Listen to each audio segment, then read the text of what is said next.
વડોદરાના નાગરવાડા વિશ્વામિત્રી પુલ નીચે કામગીરી દરમિયાન 7 ફૂટનો મગર ધસી આવતા શ્રમજીવીઓમાં મચી નાસભાગ। વડોદરા શહેરના નાગરવાડા ખાતે આવેલા વિશ્વામિત્રી નદીના પુલ નીચે અચાનક એક 7 ફૂટ લાંબો મગર આવી ચડતા ભારે નાસભાગ મચી ગઈ હતી।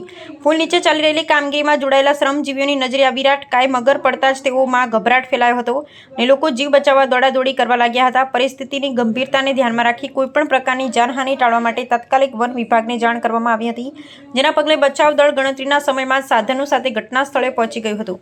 ઘટનાની જાણ થતાં જ વડોદરા વન વિભાગના કર્મીઓ નીતિન પટેલ અને જિગ્નેશ પરમાર તેમજ સ્થાનિક સ્વૈચ્છિક સંસ્થાના જીવદયા પ્રેમી કાર્યકરો લાલુ નિઝામા અને રમેશભાઈ તાબડતોબ દોડી આવ્યા હતા। આ નિષ્ણાત ટુકડીએ ભારે જહેમત અને સાવચેતીપૂર્વક મગરને પકડવાની ઝુંબેશ હાથ ધરી હતી। લાંબા સમયની મહેનત બાદ આખરે 7 ફૂટના આ મગરને સુરક્ષિત રીતે પાંજરામાં કેદ કરવામાં બચાવ ટુકડીને સફળતા મળી હતી। મગર પાંજરાપુરમાં પુરાતા જ ત્યાં ઉપસ્થિત કામદારોને સ્થાનિક લોકોએ રાહતનો શ્વાસ લીધો અને કામગીરી પુનઃ શરૂ થઈ શકી હતી।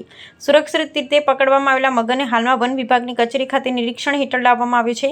વન વિભાગના સૂત્રોના જણાવ્યા અનુસાર મગરની પ્રાથમિક તપાસ કર્યા બાદ આગામી દિવસોમાં તેને તેના કુદરતી રહેઠાણ સમાન નદીના કોઈ નિર્જન અને સલામત સ્થળે સહી સલામત રીતે મુક્ત કરવામાં આવશે।